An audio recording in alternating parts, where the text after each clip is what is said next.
बिस्मिल्लाहिर्रहमानिर्रहीम। Coke Farida Coke तो ज्यों राखा जवार, जब लग टांडा ना गिरे तब लग कोक पुकार। तो जी इस वेले जड़ा ना जी मैं जा रहा वहाँ इत्थे लाहौर सियालकोट लाहौर मोटरवे डस्का तो लाहौर की तरफ ते लाहौर वाले जाने तुसीं मोटरवे के दोवां पासे वेख सकते हो, बड़ी जीवी है माशाअल्लाह माशाअल्लाह। वाई बिजी वाला वसेब नज़र आ रहा है, ट्रैक्टर भी चल रहा है एक थां ते और ये हुण लाभ लग चुकी है। हुण मुंजी दी पनीरी यानी लाभ जिहड़ी है ना वो फिर अगे मैदानां दे विच खलियानां दे विच लाई जाएगी ते मुंजी उगेगी। बेहतरीन चौल है गुजरांवाला डिवीजन का, पूरे वर्ल्ड पूरे जग च मशहूर है। बड़ियां धुमाने दियां जड़ा इस चौल दियां।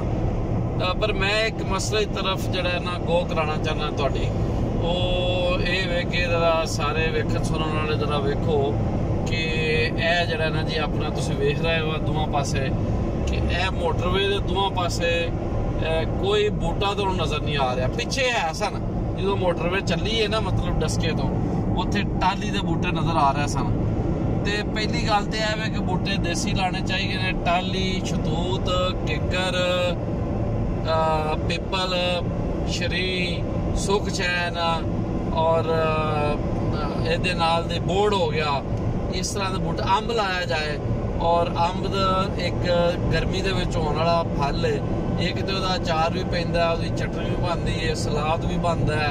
जिवें अजकल काफ़ी मैं सलाद खादा तो तर दे विच मिक्स करके ना सलाद और स्वादला हो जाता है। तो इसलिए मोटरवे के दोवां जड़ियाँ तरफा ने इत्थे जड़ा ना लगना चाहिए, तूत लगने चाहिए ने, बेरी लगनी चाहिए, किकर लगना चाहिए, टाली लगनी चाहिए और इसनूं वीरान कर दिता गया है। तो लिहाजा मेरी अपना सरकार के अगे भी बेनती है और लोगों अगे भी बेनती है जिहड़े इत्थे रहिंदे ने नेड़े तड़े कि इत्थे लाओ। वेखो ना अमरूद का बाग लग्या खब्बे पासे, बहुत वधिया बाग एक लंघिया है, टाली लगी है वेखो, अगे भी टालियां आ रही ने। तो ये बहुत अच्छी गल है, तो टाली लगनी चाहिए। काली टाली तुहानूं पता फर्नीचर च वरती जाती है, बहुत मशहूर फर्नीचर है और काली टाली का। तो ये उत्ते वर्क होना चाहिए। तो यह वेखो ना इस वेले मैं तुहानूं दस सकना वा कि मैं इत्थे जा रहा, तो यह तुसीं वेख सकते हो। यह पूरा मतलब पिछे गड्डी फुल होई पई है, सब अपना समान दे नाल लद्या फुल, तो टायर भी बैठे ने, इन्ना समान है माशाअल्लाह माशाअल्लाह। अच्छा तुसीं हुण ध्यान करो सामने हल, तो यह वेख सकते हो कि मैं तुहाडी तवज्जो दिला रहा कि यह फिर वेखो अपना एक जानवर परिंदा उड्डिया तो बहुत सोहना परिंदा सी। तो यह टाली के बूटे आए ने, मैं तुहानूं विखा रहा वां कि टाली के बूटे बहुत सूरतमंद ने। तो यह थले आ पॉपूलर या सफेदा हो गया। पॉपूलर तो सफेदा तो धरती का दुश्मन है, सारा पानी पी जाता जमीन का। ये बिल्कुल नहीं लाना चाहिए, ये जितों बाहर मंगवाया गया से उन्होंने वापस किया जाए। ये साडी धरती का बूटा ही नहीं, साडी धरती के बूटे ने बेरी टाली किकर शरी ते तूत। तो इस तरह ही अंब अमरूद और बाकी फल भी लाए जान जिन्हों के अपना जड़ा कि उन्होंने बोलते ने मसला अजकल नवे भी तजर्बे किए जा रहे हैं।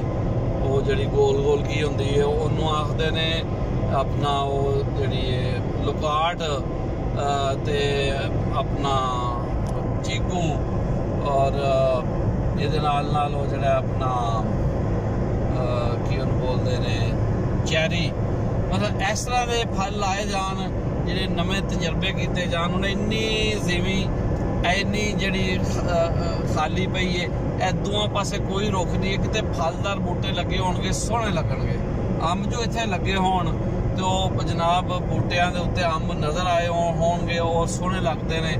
और इहदे नाल नाल अंब की उम्र बड़ी ज़्यादा होंदी है। मैं वेखण सुनने वालियां दी तवज्जो इधर कराना चाहांगा कि उन्हां दी उम्र बड़ी ज़्यादा होंदी है, इसलिए अंब लगना चाहिए और ताकि वो ज़्यादा देर ताईं ਜਿਹੜਾ ਨਾ ਉਹ ਛਾਂ ਦੇਵੇ।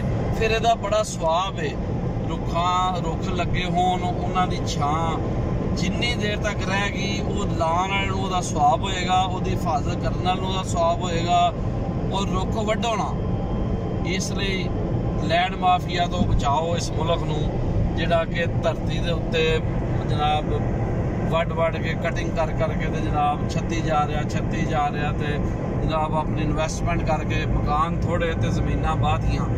ਜ਼ਮੀਨਾਂ ਮਤਲਬ ਕਹਿੰਦੇ ਕਟਿੰਗ ਜ਼ਿਆਦਾ ਹੋਈ ਹੈ, ਮਕਾਨ 2-4 ਹੀ ਬਣੇ ਹੁੰਦੇ ਨੇ ਤੇ ਤਬਾਹੀ ਫੇਰ ਕੇ ਰੱਖ ਛੱਡੀ ਹੈ ਲੈਂਡ ਮਾਫੀਆ ਨੇ। ਇਸ ਲਈ ਸਰਕਾਰ ਅੱਗੇ ਮੇਰੀ ਬੇਨਤੀ ਹੈ ਕਿ ਇਹ ਜਿੰਨੀ ਜ਼ਮੀਨ ਹੁਣ ਨਜ਼ਰ ਆ ਰਹੀ ਹੈ ਸੱਜੇ ਖੱਬੇ, ਇਹਦੀ ਹਿਫਾਜ਼ਤ ਕੀਤੀ ਜਾਏ ਔਰ ਲੈਂਡ ਮਾਫੀਆ ਤੋਂ ਇਹਨੂੰ ਬਚਾਇਆ ਜਾਏ। ਤੇ ਅੱਗੇ ਰਾਵੀ ਕਿਆਮੋ ਤਾਮ ਵੀ ਆ ਰਿਹਾ। ਇਹ ਬੜਾ ਇੱਕ ਅੱਛਾ ਏਰੀਆ ਉਹਨਾਂ ਬਣਾਇਆ, ਇਹ ਵੇਖ ਸਕਦੇ ਹੋ। ਇਹ ਬੋਰਡ ਦਾ ਆ ਗਿਆ ਅੱਗੇ ਰਾਵੀ ਕਿਆਮੋ ਤਾਮ। ਅੱਗੇ ਇਹ ਬੋਰਡ ਆ ਗਿਆ ਲਾਹੌਰ ਵਾਲ ਇੱਕ ਤੀਰ, ਇੱਕ ਨਾਰੋਵਾਲ ਵਾਲ ਇੱਕ ਕੰਮ ਹੋ ਗਈ, ਜਿਹੜੀ 3 ਕਿਲੋਮੀਟਰ ਤੇ ਨਾਰੋਵਾਲ ਵੱਲ ਦਾ ਐਰੋ ਲੱਗਾ ਹੈ ਇੱਕ, ਯਾਨੀ ਕਿ। ਤੇ ਇਸ ਤੋਂ ਬਾਅਦ ਇਹ ਜਨਾਬ ਅੱਗੇ ਆ ਗਿਆ ਰਾਵੀ ਕਿਆਮੋ ਤਾਮ, ਯਾਨੀ ਇੱਥੇ ਤੁਸੀਂ ਗੱਡੀ ਨੂੰ ਥੱਲੇ ਲਿਆ ਕੇ ਖਿਲਾਰ ਕੇ ਜਨਾਬ ਜੋ ਵੀ ਤੁਸੀਂ ਚਾਹੋ ਖਾ ਪੀ ਸਕਦੇ ਹੋ, ਪੈਟਰੋਲ ਵੀ ਪਵਾ ਸਕਦੇ ਹੋ। ਤੇ ਇਹ ਖੱਬੇ ਪਾਸੇ ਵੀ ਇੱਕ ਬੂਟਾ ਨਜ਼ਰ ਆ ਰਿਹਾ ਹੈ, ਇਹ ਇੱਕ ਰੁੱਖ ਹੈ। ਇਹ ਵੇਖੋ ਇੱਧਰ ਉਹ ਪੈਲੀ ਦੇ ਵਿੱਚ ਇੱਕ ਰੁੱਖ ਹੈ। ਔਰ ਇਹ ਰੁੱਖ ਇਸ ਗੱਲ ਦੀ ਅਲਾਮਤ ਹੈ ਕਿ ਜਦੋਂ ਗਰਮੀ ਲੱਗੀ ਤੇ ਥੱਲੇ ਬਹਿ ਗਿਆ। ਦਰਖਤ ਨੇ ਮਾਂ ਦਾ ਦੂਜਾ ਰੂਪ, ਝੀਲਣ ਧੁੱਪ ਤੇ ਵੰਡਣ ਛਾਂ। ਵਾਹ ਜੀ ਵਾਹ, ਵਾਹ ਜੀ ਵਾਹ, ਵਾਹ ਜੀ ਵਾਹ, ਕੀ ਬਾਤ ਹੈ ਜੀ, ਕੀ ਬਾਤ।